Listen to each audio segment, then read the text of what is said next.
नमस्कार दोस्तों, आपका फिर से स्वागत है आपके अपने यूट्यूब चैनल पर। आज मैं फिर से लेकर आया हूँ एक और वीडियो।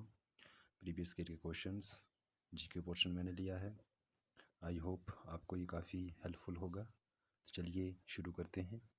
आज का पहला क्वेश्चन है, कौन सा देश भारत के साथ सबसे लंबी सीमा साझा करता है? तो दोस्तों इसका जो राइट आंसर है वो है ऑप्शन डी, बांग्लादेश। बांग्लादेश जो है वो 4096 किलोमीटर की सीमा जो है वो भारत के साथ शेयर करता है। अगला क्वेश्चन दोस्तों, हिमालय में पीर पंजाल श्रेणी किसका भाग है? तो दोस्तों जो हिमालय में जो पीर पंजाल श्रेणी है वो लेज़र हिमालय यानी निम्न हिमालय का भाग है। बी ऑप्शन इसका राइट आंसर है। अगला क्वेश्चन है दोस्तों, नंदा देवी चोटी कहाँ पर स्थित है? तो जो नंदा देवी चोटी है दोस्तों वो स्थित है उत्तराखंड में। ऑप्शन सी इसका राइट आंसर है।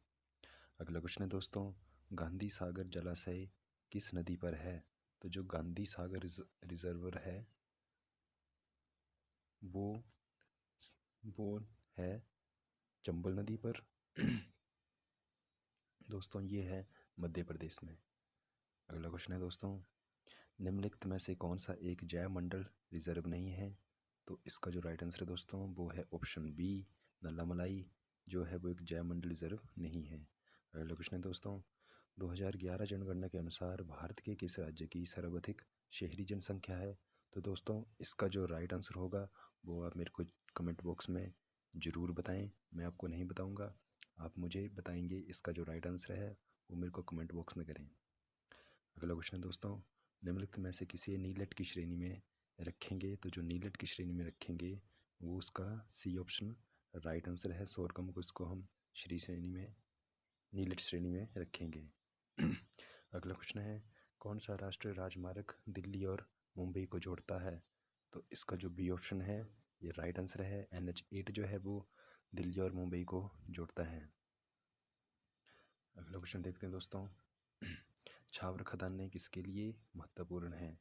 तो जो झावर खदानें हैं वो जिंक के लिए महत्वपूर्ण हैं। अगला क्वेश्चन दोस्तों, भारत के निम्नलिखित में से किस राज्य में तालाब सिंचाई का उच्चतम प्रतिशत है? तो जो तालाब सिंचाई जो है वो सबसे ज़्यादा की जाती है वो की जाती है तमिलनाडु में। ऑप्शन ए इसका जो है वो राइट आंसर है। अगला क्वेश्चन दोस्तों, मृत जीवों के शरीर पर भोजन प्राप्त करने वाले जीव हैं मृत। तो इसका जो राइट आंसर है दोस्तों वो ऑप्शन है बी, अपघटक। इसका बी ऑप्शन राइट आंसर है दोस्तों। अगला क्वेश्चन है, निम्नलिखित में से कौन सा एक द्वितीयक प्रदूषक है?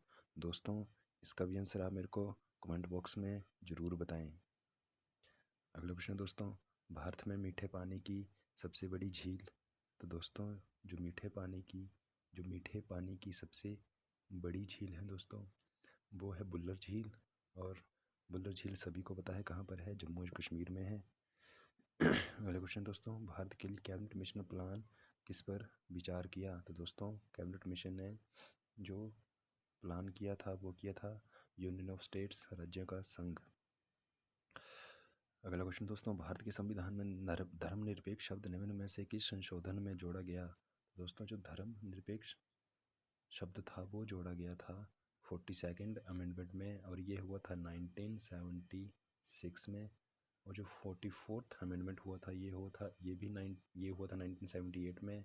और 52 हुआ था 85 में। 73 हुआ था 92 में। अगला क्वेश्चन दोस्तों, निम्नलिखित में से किस प्रकार से भारतीय नागरिकता प्राप्त की जा सकती है? तो दोस्तों भारतीय नागरिकता प्राप्त की जा सकती है हस्तांतरण द्वारा, देशीकरण, पंजीकरण द्वारा, ये सभी। तो इसका जो राइट आंसर है दोस्तों वो है ऑप्शन सी। अगला क्वेश्चन है दोस्तों, जनहित याचिका की अवधारणा उत्पन्न हुई थी? तो ये हुई थी दोस्तों USA में।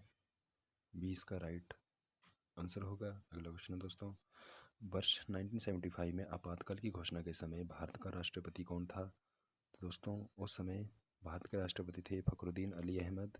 सी ऑप्शन इसका राइट आंसर होगा। भारत के उपराष्ट्रपति को हटाने के लिए प्रस्ताव भेजा जा सकता है? दोस्तों तो जो भारत का जो राष्ट्रपति है उसे हटाने के लिए प्रस्ताव भेजा जा सकता है लोकसभा में। बी ऑप्शन इसका राइट आंसर होगा। भारत में सबसे बड़ा लोकसभा चुनाव क्षेत्र जो कि क्षेत्रफल की दृष्टि से सबसे बड़ा कौन है, तो वो है लद्दाख। अगला क्वेश्चन दोस्तों, प्रथम लोक अदालत किस वर्ष आयोजित हुई थी? तो दोस्तों जो प्रथम लोक अदालत थी वो हुई थी 1986 में। वैसे इसकी शुरुआत 1982 में गुजरात में भी हो चुकी थी और ये 1986 में चेन्नई में हुई थी। किस राज्य में एक मंत्री व्यक्तिगत रूप से किसके प्रति जवाबदार होता है? तो दोस्तों वो होता है गवर्नर के प्रति, आर्टिकल 164 के तहत। अगला क्वेश्चन है, निम्नलिखित में से कौन सा ग्राम पंचायत की आय का एक स्रोत है? तो दोस्तों इसका जो राइट आंसर है वो है लेवी ड्यूटीज़। ऑप्शन डी इसका राइट आंसर होगा। अगला क्वेश्चन है दोस्तों, राष्ट्रीय महिला आयोग की स्थापना कब हुई थी? तो दोस्तों राष्ट्रीय महिला आयोग की स्थापना 1992 में हुई थी। अगला क्वेश्चन है दोस्तों, 20 सूत्री आर्थिक कार्यक्रम की घोषणा पहली बार कब हुई थी?